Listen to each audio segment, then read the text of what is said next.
आज जो PLR session मैं आप सभी के साथ शेयर करने जा रही हूँ, ये मेरी एक स्टूडेंट अंबर जी के द्वारा लिया गया है। अंबर जी जो कि एक बेहतरीन पीएलआर थेरेपिस्ट हैं और कनाडा से हैं। अगर आप भी कनाडा से हैं और ऑफलाइन सेशन लेना चाहते हैं, तो आप स्क्रीन पर दिए गए व्हाट्सएप नंबर पर संपर्क कर सकते हैं। ये केस उन्हीं की आवाज़ में शेयर किया जा रहा है और उन्हीं के द्वारा लिया गया है। Past life regression ND ND एक 42 ईयर ओल्ड विमेन है, यानी कि 42 साल की महिला हैं। उनकी 2 शादियां टूट चुकी हैं, एक मंगनी टूट चुकी है और उसके बाद अभी लेटली उनकी लाइफ में एक पर्सन आया था, बट उसके साथ भी ब्रेकअप हो गया उनका। जब ये ब्रेकअप हुआ उन्होंने एक बच्चा अडॉप्ट करने की कोशिश की, बट उनकी एप्लीकेशन रिजेक्ट हो गई अडॉप्शन वाली। क्यों? क्योंकि ये मैम यानी कि एंडी डिप्रेशन में जा चुकी थी इतने सारे रिश्ते टूटने के बाद। पहला हस्बैंड अल्कोहलिक, दूसरा हस्बैंड वो काम ठीक नहीं करता था, यानी कि वो ड्रग डीलर टाइप जो होते हैं ना उनके साथ इन्वॉल्व था। जो मंगनी टूटी थी वो कुछ ऐसा था कि जो मदर इन लॉ थी उसकी वजह से टूटी थी।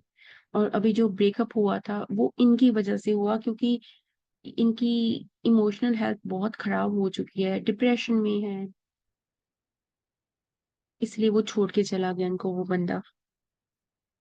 आजकल का टाइम वो नहीं है जिसमें अगर हम थोड़े कमजोर पड़ जाएं तो हमारे साथ वाला ही छोड़ के चला जाता है हमें। पहले लोग निभाते थे चाहे कुछ भी हो जाए, बट आजकल तो हमें परफेक्ट बनना पड़ता है ना। बच्चे की अडॉप्शन की एप्लीकेशन रिजेक्ट होने के बाद मैम की सारी तरफ से आसें खत्म हो गई। क्या होता है हमारी लाइफ में? पैसा। पैसे के सहारे नहीं जी सकते हम। और क्या होता है? हमारे आसपास हमारी फैमिली, फ्रेंड्स, हमारा पार्टनर, कुछ नहीं है इनके पास। एक आखिरी होप होती है, वो बच्चे होते हैं। मानिए चाहे ना मानिए, बच्चे होते हैं आखिरी होप। चाहे वो पूछें चाहे ना पूछें, ये होता है कोई है इस दुनिया में। तो वो भी इनकी खत्म हो गई। अब क्या करेंगी ये बेचारी? क्या जैसे अमेरिका में वो कुत्ते बिल्ली रखते हैं उनको रखेंगी? उनसे कितनी बात करेंगी कुत्ते बिल्लों से? तो ये मैम अपना पास्ट लाइफ रिग्रेशन करवाने आई। पहले ही सीन में ये मैम अपने आप को एक पावरफुल मैन देखते हैं। कोई राजा होता है ना, जो राजा उसके जो आ, सेनापति टाइप देखते हैं। बहुत पावरफुल पोजीशन है इनकी। राजा इनकी बहुत सुनता है, क्योंकि ये बहुत अच्छे वॉरियर हैं। इनकी वजह से इन्होंने राजा को काफी, जो उस टाइम फाइट्स होती थी, इनकी वजह से ही राजा ने फाइट्स जीती हैं काफी। क्योंकि ये बहुत अच्छे ट्रेनर हैं, सेना को अच्छी ट्रेनिंग देते हैं फाइटिंग की। बट इनकी एक बहुत बड़ी कमजोरी है, या फिर कह लो एक बैड कर्मा है उस जन्म का। और वो क्या है? पावरफुल है, पैसा है, सब कुछ है, बट ये औरतों की इज्जत नहीं करते। उनको जस्ट एक बॉडी समझते हैं। इनकी वाइफ तो है उस बर्थ में, बट ये क्या करते हैं ना, जो दुश्मनों की बच्चियां होती हैं ना, बेटियां होती हैं, उनके साथ दुष्कर्म करते हैं ये।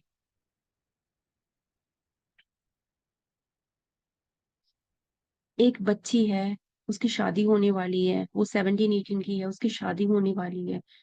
इनको वो पसंद आ जाती है, उसको उठा लाते हैं और जबरन करने की कोशिश करते हैं उसके साथ। ऐसे ही करती रहते हैं उस लाइफ में, राइट। और वो जो लड़की होती है इनको बहुत इनके सामने मिन्नतें करती है कि नहीं, मेरी लाइफ बर्बाद हो जाएगी, मेरी शादी है, मुझे कोई एक्सेप्ट नहीं करेगा। क्योंकि देखिए आजकल फिर भी लोग काफी ओपन माइंडेड हो गए हैं। उस टाइम में बहुत बड़ी बात होती थी, सेल्फ रिस्पेक्ट बहुत बड़ी बात होती थी, वो भी लड़कियों के लिए। तो वो इनसे बहुत रिक्वेस्ट करती है कि मेरी शादी है, मुझे एक्सेप्ट नहीं करेगा मेरा हस्बैंड, ये वो, राइट। बट ये नहीं मानते, ये उसके साथ जबरन करते हैं। एंड वो लड़की अपने घर जाती है, अपने माँ बाप के घर, और उनके माँ-बाप को पता होता है कि ये इंसिडेंट हो गया। अनफॉर्च्यूनेटली उसके माँ-बाप इस लड़की को बोलते हैं कि तू कहीं दूर चली जा, अब यहाँ पे तेरा कोई काम नहीं है। कैसा ज़माना था ना वो। तो ये बेचारी दूर चली जाती है, किसी जंगल में रहने लगती है जाकर और सारी उम्र अकेली बिताती है। जंगल में उस टाइम लाइफ पॉसिबल थी बैक इन द टाइम, आजकल नहीं इज़ी बट उस टाइम पॉसिबल थी, बहुत पुराना एरा देखनी थी।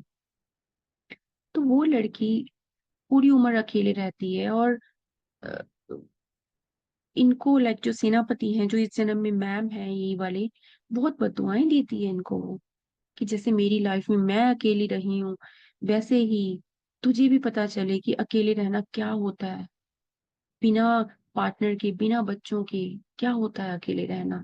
तुझे भी वो तकलीफ मिले और तू भी एक लड़की बने किसी बर्थ में और तुझे भी पता चले जब एक लेडी को अकेले रहना पड़ता है तो कितना डिफिकल्ट होता है सोसाइटी के सामने। फिलहाल आजकल की लाइफ फिर भी बहुत बेटर है उन टाइम से। आजकल अगर एक लड़की अकेले रहने का डिसाइड कर रही है तो it could be quite possible. वो अच्छी बात तो नहीं है but it could be quite possible. But उस टाइम में कितना डिफिकल्ट हुआ होगा उस सोल के लिए। तो यही कारण है कि ये मैम की शादी, मैरिड लाइफ और लव लाइफ बोलो, सेटल्ड नहीं हो पा रही है क्योंकि उस जन्म में इन्होंने काफी लड़कियों के साथ ऐसा किया था। हमें लगता है हमारे पास पावर है, पैसा है, कौन देख रहा है, किसने देखा मरने के बाद। हम एक चीज भूल जाते हैं और हमें ये भी लगता है, पता है, कि हम अपनी बॉडी छोड़ जाएंगे और हमें लगता है हम तो सब पूरी ऐश बॉडी के थ्रू ही करते हैं। भूल जाते हैं हम इस बॉडी के अंदर आत्मा भी है और इस आत्मा को कहीं और भी जाना है मरने के बाद, किसी न्यू बर्थ में। इसीलिए बोलते हैं कि हमें कभी भी लाइफ में किसी की मजबूरी का फायदा नहीं उठाना चाहिए। हमें कितनी भी पावर मिल जाए, पैसा मिल जाए, पावर आ जाए, but we should always try our best कि हम किसी की मजबूरी का फायदा ना उठाएं। क्योंकि ये जो कर्मा होते हैं ना, बहुत चुप्पी में काम करते हैं। आज तो मुझे पता है मैंने क्या किया, क्या बुरा, क्या सही किया। एक जन्म ऐसा होगा जिसमें मुझे पता ही नहीं होगा कि मेरे साथ गलत क्यों हो रहा है। और फिर हम बोलते हैं कि मैं तो इतनी अच्छी हूँ, इतना अच्छा हूँ, मेरे साथ गलत क्यों हो रहा है, मैंने तो सबके साथ अच्छा करती हूँ, कभी किसी के साथ बुरा नहीं किया। तब हमें पता भी नहीं होता कि क्यों हो रहा है, क्योंकि हमें याद नहीं होते वो जन्म। बहुत रोए, ये बहुत रोई ये मैम, बहुत ज्यादा रोई, क्योंकि ये उस मैन का, उस मेल कैरेक्टर को फील कर पा रही थी कि वो कितना गलत करता था इन लड़कियों के साथ। और क्योंकि ये खुद भी इस लाइफ में अकेलेपन से परेशान थी, लव लाइफ मिसिंग थी, तो बीइंग अ गर्ल उस चीज को बहुत अच्छे से अंडरस्टैंड कर पा रही थी कि जब दुष्कर्म होते हैं लड़कियों के साथ तो कितना बुरा लगता है। तो इसीलिए इनको ये बर्थ भी एज अ फीमेल, जिनको सिंगल रहना है, शादी नहीं हुई इनकी, बच्चे भी नहीं हुए, बच्चा अडॉप्ट करने की कोशिश की, एप्लीकेशन रिजेक्ट हो गई, जबकि ये मैम फाइनेंशियली ठीक है, तो इनको भी अकेले रहना पड़ा। फिर इन्होंने सोल्यूशन पूछा, क्योंकि पास्ट लाइफ रिग्रेशन जो होता है ना, उसमें सोल्यूशन की बहुत इंपॉर्टेंस होती है। हम पास्ट लाइफ इसलिए नहीं करवाते कि चलो मैं देख लेती हूँ कि मैं कौन थी, कौन था। इसलिए भी करवाते हैं कि हमने जो भी किया हमारे प्रीवियस बर्थ में, अच्छा बुरा, हमें पता चल जाए उसको कैसे, हम उस एनर्जी को कैसे सेटल कर सकते हैं। तो इनको स्पिरिचुअल गाइड से गाइडेंस मिली कि जो चीज आपकी नहीं हो रही है उसके लिए वर्क करो। लेट्स से इनकी शादी नहीं हो रही इस जन्म में, तो गरीब बच्चियां जो होती हैं, गरीब लड़कियां होती हैं, आ, जिनकी शादी पॉसिबल होती है बट इसलिए नहीं हो पा रही होती क्योंकि उनके पैसे नहीं होते, उनके माँ बाप के पास अच्छा रिश्ता इसलिए नहीं मिल रहा होता कुछ गरीब फैमिलीज में, क्योंकि उनके माँ बाप के पास, बेचारों के पास अ, रोटी बनाने के लिए ही होता है बस इनफ। एक बच्चे की शादी करने के लिए टेक्स अ लॉट। और आजकल काफी जगह पर अभी भी है ये चीजें कि डिमांड्स होती हैं कि हम इतना पैसा लेंगे, दहेज लेंगे, शादी ऐसी हो। तो उन फैमिलीज की बच्चियों के लिए अगर मैम हेल्प करें, उतना उतना इनका वो कर्मा बैलेंस होता जाएगा जो ये करके आई हैं। तो मुझे एक चीज समझ आई इस सेशन से कि जो भी हमारी लाइफ में मिसिंग है ना, लेट से बच्चे नहीं हैं तो बच्चों की मदद करो, उनकी सेवा करो। अगर शादी नहीं हो रही तो गरीब बच्चियों की शादी करवाओ। अगर पैसे की कमी है तो उसी को ही डिस्ट्रीब्यूट करो, चाहे 10 रुपए ही किसी को गरीब को दे दो। जो चीज की कमी है उसी को डिस्ट्रीब्यूट करो। फिर यूनिवर्स को यही लगेगा कि आपको कोई कमी नहीं है। अगर आप बोलते रहोगे ना मेरे पास तो पैसे नहीं है, मैं तो गरीब हूं, तो यूनिवर्स वो ही समझेगा आपको